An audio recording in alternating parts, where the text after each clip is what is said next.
சோத்திலே கை வைக்க அரை நிறைந்த மூத்த அருடையார் கேண்மை திற நிறைந்து தேர்ந்து கொள்ளல் என்பது தெய்வ புலவரின் வாக்கு. இதுவே என்னுடைய நோக்கு. வீரவற்றின் பொதுபோக்கு அல்லும் பகலும் என்னுடைய வீர உணர்த்த குறையாமல் இந்த நாட்டை பவனி இருந்தாலும் ஒரு முக்கியமான செய்தி சொல்ல போகிறேன். நான் யார் தெரியுமா? பிழைக்க வழி இல்லாமல் வடநாட்டில் இருந்து நாட்டுக்கு ஓடி வந்தவர். நம்ம குளத்தை நம்மளே அசிங்கப்படுத்த கூடாது. வடநாட்டில் ஒரு பகுதி இத்தாலி நாடு. இத்தாலி நாட்டில் 2 பேரும் தக்காளி வைத்த பசங்க. அது மட்டும் கிடையாது, பழப்புக்கு வழி இல்லாத பேப்பர் பொறுக்கணும், பீர் பாட்டில் பொறுக்கணும், பாட்டு கிளாஸ் பொறுக்கணும். வேற வழி இல்லாம வடநாட்டில் இருந்து தென்னாட்டில் ஒரு பகுதியாக நாட்டு வந்து நம்ம 2 பேரும் பிச்சர்த்தம் பொறுக்கணும். வாழ வழி இல்லாமல் இந்த நாட்டுக்கு கோடி வந்தேன். இந்த நாட்டிலே சட்டமன்றம் மற்றும் சத்தியசீலனோ எனக்கு தோட்ட கல்வி வேலையை கொடுத்தார். அன்று முதல் இன்று வரை அன்போடு பணிவோடு செய்து வந்தேன். ஒரு நேரத்திலே இந்த நாட்டு மன்னருக்கு உடல்நிலை சரியில்லாமல் போய்விட்டது. அந்த நேரத்தில் என்னுடைய உடலில் இருந்த உதிரத்தை கொடுத்து அவர் உயிரை காப்பாற்றினார். உயிர் போற நேரத்துல உதிரை கொடுத்து உதிரத்தை கொடுத்து அவர் உயிரை காப்பாற்ற. அதனால நாட்டில் ஒரு வேலை. அந்த நன்றியை மறக்காமல் எனக்கு படைத்தளபதி கொடுத்தார். இன்று வரை நாட்டையும் நாட்டு மக்களையும் கண்ணை எமை எப்படி காத்து வருகிறதோ அதுபோல் காத்து வருகிறேன். எனக்காக அரசர் காத்து விட்டிருப்பார்.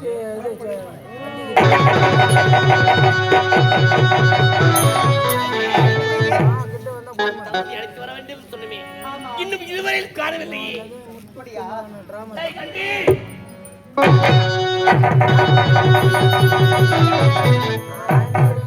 தளபதி அழைத்து வர வேண்டும்.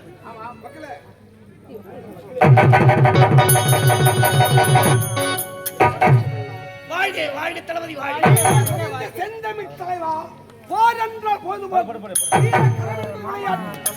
எந்தெந்த மக்களை விட்டு பட்டுபடி பிறக்க நாட்டின் மானமே தன் மாணவ நகரும் தாயகத்தின் தகப்பதல்வா விட்டப்படி வணங்குகிறேன். நீ புகழ் வாழ்க வாழ்க என்று மரமர உன்னை வாழ்த்துகின்றேன். அழைத்த காரணம் காலவில் அவனுடைய அழைத்திருக்க மாட்டேன். விஷக்கொடி இந்த நாட்டின் பொறுப்பை நன்றாக உங்களுக்கு வயதாகிவிட்டது. உனக்கு 3 செல்வங்கள் இருக்கிறார்கள். மூத்தம் சேரோ தத்துவன், இளையவனோ உத்தமன். உன்னுடைய மகள் புத்தழகி. மூத்த மகனுக்கு முடிந்து அழகு பார்க்க வேண்டும் என்ன உனக்கு வந்து நான் என்ன சொல்ல போகிறேன்? உன்னுடைய சம்மதமே என்று சம்மதம். மகனை பார்க்கலாம். புறப்பட்டார்.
படகை ஓட்டி பலம் மிகுந்தவன் தமிழன் வை வராவை சூது அனைத்து மறந்தவன் தமிழன் உச்சி மீது வாரிந்து விழுகின்ற போதிலும் அச்சமில்லை அச்சமில்லை உறங்கி கிடந்த மக்களுக்கு புத்துணர்ச்சித்தான் புரட்சி தலைவன் இப்பெற புலர் பிறந்த நாட்டிலே இந்த சத்தியபுர நாட்டு மன்னராக பிறந்து தத்துவம் வருகித்து யாதொரு குறை இல்லாமல் சீரும் சிறப்போடு வெளிநாடு சென்று பட்டப்பல் முடித்துவிட்டு தாய் நாட்டிலே தாயோடு உடனிருக்கேன் என் தங்கை இருக்கிறாள் என் தம்பி வெளிநாட்டிலே பட்டப்படி படித்துக் கொண்டிருக்கிறார் அந்த தினம் அதிகாலை எழுந்து தாயும் தந்தை பருப்பு வழக்கு நேரமாகிவிட்டது பெற்ற தாய் தந்தை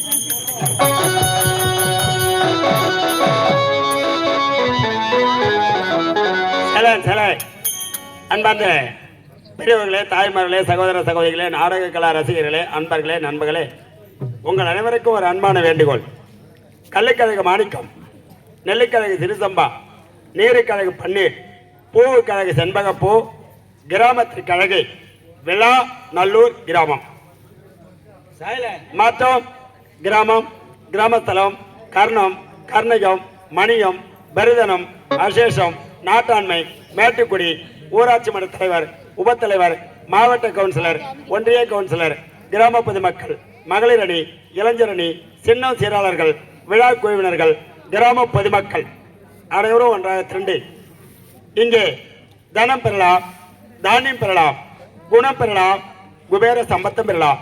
பெரும் மதிப்பிற்கு மரியாதைக்குரிய விளாநல்லூர் கிராமத்தின் சார்பாகவும் முதற் கடவுள் விநாயகன் பெருநாள் கொண்டாடப்பட்ட ரூபாய் 101 கிராமத்தின் சார்பாக இங்கே ரூபாய் திருவண்ணாமலை மாவட்டம் ஆரணி மாநகரம் எங்களது முத்துக்குமார் நாடகமன்ற கலைக்குழு பாராட்டி இங்கே ரூபாய் 501 வாரி வழங்கியிருக்கிறார். அன்னார் குடும்பம் நீர்வளம், நிலவளம், பால்வளம் அனைத்தும் பெருகி இங்கே விநாயகர் பெருமான் அருள் பெற்று வாழ்க வாழ்க வாழ்க. வணக்கம். அடுத்தது எங்கள் நாடகம் துவக்கம்.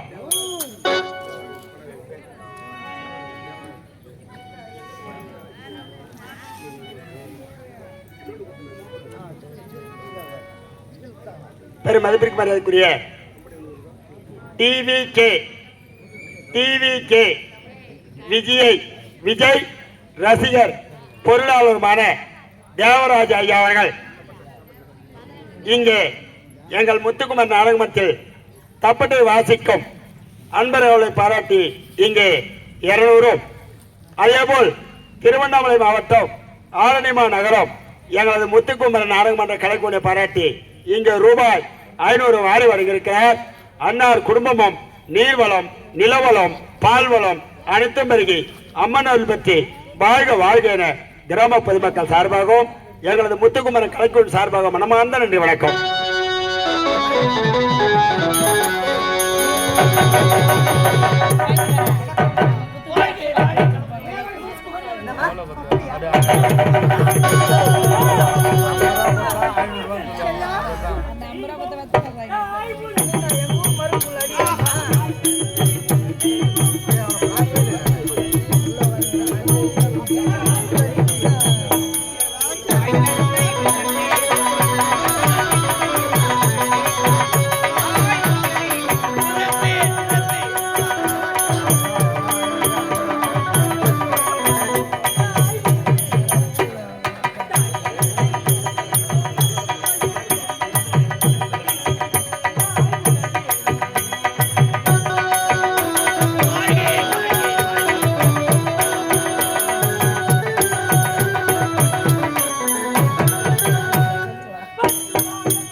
வாழ்க மகனே வாழ்க.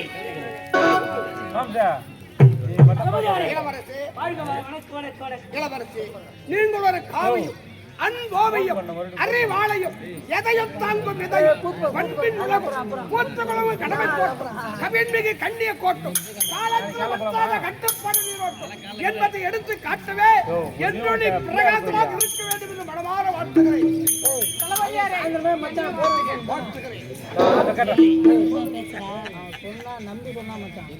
தளபதி அவர்களே, எனக்கு காலம் ஆகிய என் மூத்த மகனுக்கு இந்த நாட்டின் பொறுப்பை ஒப்படைக்கலாம் என்று எனக்கு நீண்ட நாள் ஒரு ஆசை. அதைத்தான் நானும் எதிர்பார்த்து கொண்டிருக்கிறேன். மகளை கேட்டு பாருங்கள். தத்துவா, நாட்டின் பொறுப்பை ஏற்க வேண்டும் என்று உன்னுடைய தந்தை ஆசைப்படுகிறார். உன்னுடைய விருப்பம் என்ன? அப்பா எனக்கு என்ன வயதாகி விட்டது. நாட்டை கட்டி காத்து எனக்கு நாட்டு மக்கள் ஆட்சி என்னால் தெரியாது.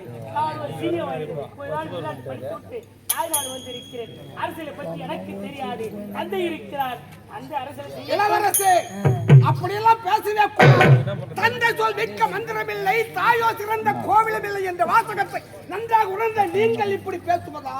தந்தைக்கோ வயதாகிவிட்டது. எதிர்காலத்தில் தந்தைக்கு பிறகு தலைவந்த நாட்டை ஆள வேண்டும் என்ற விதி இருக்கிறது. அந்த விதியின்படி இந்த நாட்டின் மூத்த மகன் நீதானே, நீதான் முடித்துக் கொள்ள வேண்டும் ஆசிரியர் இருக்கிறது.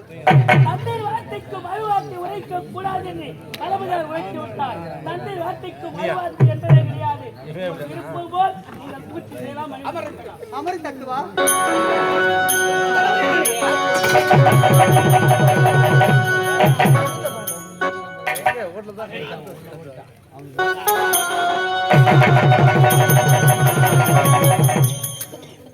இருந்தாலும் நான் பெற்ற மகனாக இருந்தாலும் இன்னும் சிறிய வழியிலிருந்து நீண்டு வளர்த்த மகனாக இருக்கிறார். ஆகையால் உங்கள் கரத்தால் முடியை சூட்டி விடுங்கள்.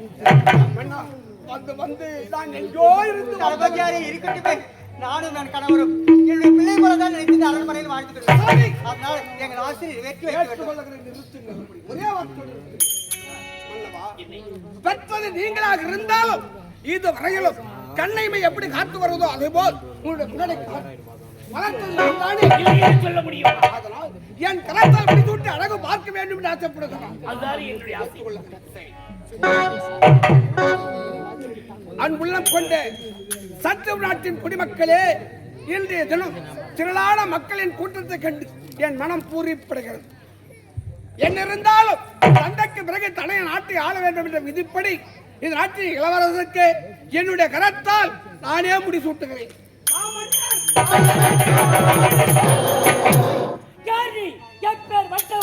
என் நாட்டுக்கு பிழைக்க வேண்டும். வழி இல்லாமல் ஆட்சியிலே வந்தால் ஆட்சியவனுக்கு தோட்டக்கார வேலை கொடுத்தோம். ஆனால் ஒரு நேரத்திலே என் தந்தையின் உயிரை காப்பாற்றினார். அதற்காக வழி கொடுத்திருக்கிறோம். அது எண்ணி பாராமல் செருப்பை எப்படி விடுகிறோமோ இந்த செருப்பை எடுக்கக்கூடியவன் எடுக்கக்கூடியவன் போடக்கூடியவன் செருப்பு முடிய தொடலாமா? தந்தைக்குத்தான் அறிவு. அண்ணா மணிமணி சுட்ட முடியாது. நீங்களே என்ன உரைத்து விட்டாய்? இப்படி பேசலாமா? என்ன இருந்தாலும் அப்பா, உனக்கு மணிமணி சுட்டியது யார்? என் தந்தை. உடைய தந்தை. ஆனால் உன் தந்தைக்கு மணிமணி சுட்டியது அவருடைய தந்தை. அப்படி இருக்கும்போது பெற்றெடுத்த மகனுக்கு தந்தை தானே மணிமணி சுட்ட. யார் இவன் வேலைக்காரன்? இவன் கருத்துல மணிமணி கொடுக்கலாமா? உங்களுக்கு செய்யலாமா இந்த வேலை? அறிவுக்கு பேசுகிறாய், யாரை பேசுகிறாய்? சின்னம் சிறிய வழியிலிருந்து உன்னை சீரும் சிறப்போடு வளர்த்தவள் அவள். பெற்றவர் நாங்கள் இருந்தாலும் அவர் வளர்த்தவர். ஆகையால் அவருக்காகத்தான் முடிச்சுட்டி அழகு பார்க்க வேண்டும் என்று நாங்கள் ஆசைப்பட்டோம். அப்பா போது நிறுத்துங்கள். அப்பா அவன் நடக்க விடுதி பாருங்கள்.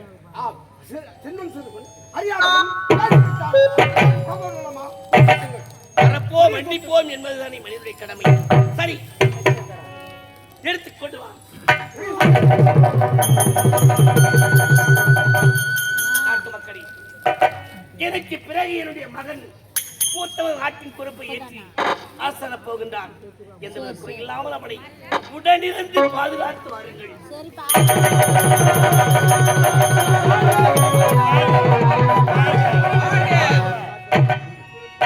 அப்பா, நாங்கள் நாங்கள் இருவரும் இப்பொழுது காசி யாத்திரைக்கு சென்று வருகின்றோம். உண்மைதான், நன்றாக புரிகிறது. உனக்கு வயது கடந்து விட்டது உங்கள் இருவரும். ஆமா. இனி நீங்கள் இந்த நாட்டில் இருக்க முடியாது. ஆம். பல நதிகளில் நீராடி புண்ணிய சேத்திரம் சென்று வரலாம் என்று ஆசைப்படுகிறார். காசி அதை செல்கிறோம். மகனே தத்துவா, நாட்டை கடந்த கனிவு கட்டுப்பாடோடு பார்த்துக் தந்தை எப்படி கொள்ளுங்கள். துணையாக மகாராணி அவளை வேண்டாம். என்னை நம்புங்கள். இவரை நானே முன்னுக்கு கொண்டு வருகிறேன். நம்பினோர் கெடுவதில்லை நாட்டு வாழ்க்கையில் முன்னுக்கு கொண்டு வருகிறேன். உண்மை. தத்துவா, போய் வரும்பா. சிறியவர் இளம் பிள்ளைகள் பயமறியாமல் உழைப்பார்கள். தெரியாமல் தவறு செய்து விட்டேன். நான் நெறி சவற்றுக்காக தங்களுக்கு நான் பேசுங்கள், காரி துப்புங்கள். எனக்கு கோபம் என்பதே வராது வராது வராது. நாட்டு மக்களுக்கு எவ்வித குறை என்று இருக்கக்கூடாது. என்னோடு உடன் இருந்து நாட்டு மக்களை பாதுகாப்பது உங்களுடைய கடமை.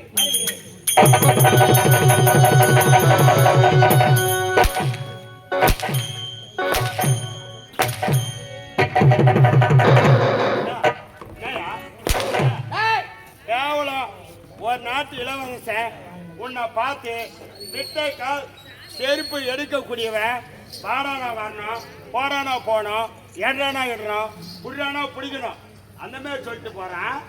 அவனாண்ட போய் அந்த வேர்த்தை காட்டாத கேவலம் காவல்காரன் என்ன என்னை பார்த்து கால் செருப்பென்று கூறிவிட்டான். அது மட்டும் கூறினான். அவன் சொல்லாமல் ஒரு வார்த்தை சொல்லி இருக்கிறான். புரிந்து கொண்டாயா?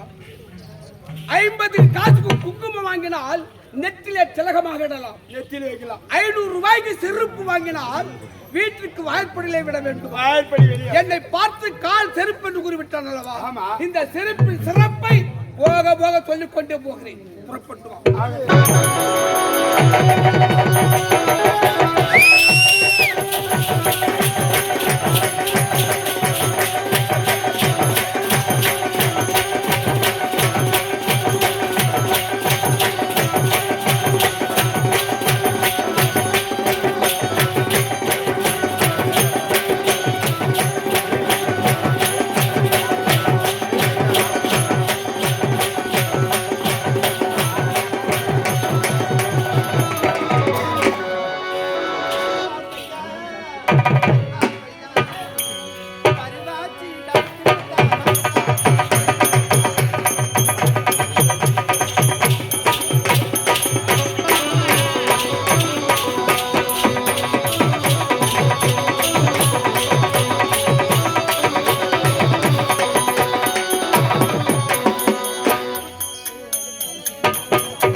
இப்படித்தான் வாழ வேண்டும் என்று எடுத்துக்காட்ட வேண்டும்.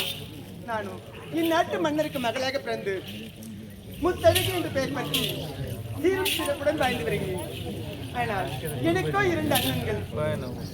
சிறிய அண்ணன் பெரிய அண்ணன் இருவரும் வெளிநாடு சென்று பட்டப்படிப்பு படிச்சுட்டு 7 பெரிய அண்ணன் வருவதாக செய்தி வந்திருக்கிறது. என் தாய் தந்தை பார்ப்பதற்கு முன்னதாக என்னுடைய அண்ணனை பார்க்க வேண்டும். இப்ப இது எங்க அண்ணன் எங்க இருக்கிறார் ஒன்றும் தெரியலையே. அண்ணா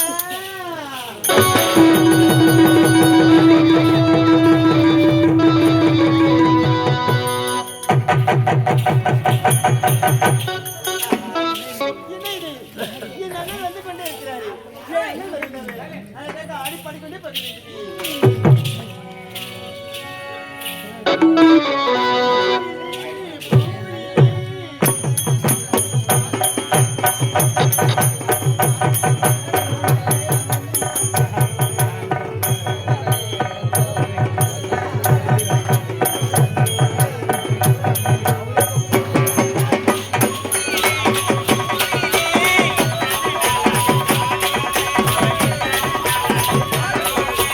ஆ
இல்லை இதுவரை கடவில்லையே.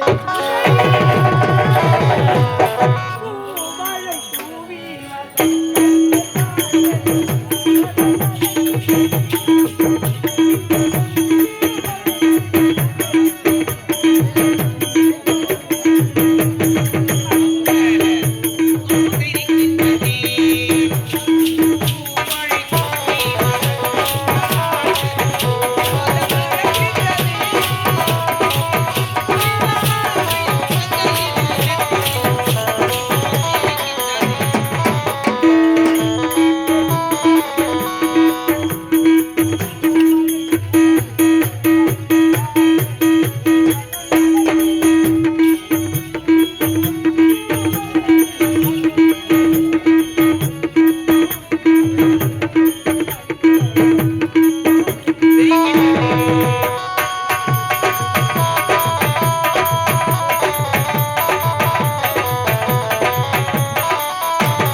ஓடி வந்தேன். அண்ணனை பார்த்து அவளோட எதிர்பார்த்துக் கொண்டிருந்தாள். அனுமதியை மாற்றி விட்டாள். அண்ணா உன்னை பார்த்து விட்டு மனம் சந்தோஷமாக ஆகிவிட்டது. அண்ணா சின்ன எங்கண்ணா? என்னடா வெளிநாட்டு பட்டப்படி முடிக்கவில்லை. அப்படியா? பட்டப்படி முடித்துவிட்டு பிறகு தாய்நாடு வருவான். அப்படியா? எனக்கு பட்டப்படி முடித்து விட்டு தாய்நாடு வந்து 6 மாதங்கள் ஆகிவிட்டது. அவன் சொல்வதை கேளம்மா. மனதிலே ஏதாவது உனக்கு குறை இருந்தால் கேள். அந்த குறையை அண்ணா என்னுடைய மனதில் எந்தவித குறையும் கிடையாது. ஆனால் என்னுடைய மனதில் ஒரே ஒரு ஆசை ஒன்று இருக்கிறதா? உரைத்தால் போதும் செய்ய காத்துக் கொண்டிருக்கிறேன். என்ன ஆசை தெரியுமா? சின்னத்துக்கு வயது முதலாகி நான் பிறந்து அரண்மனை விட்டு வெளியே வந்ததே கிடையாது. இந்த இயற்கை தோட்டத்தை பார்த்ததே கிடையாது. மலர் தொலைகளை பார்த்ததே கிடையாது. அதனாலே இங்க இருக்கிற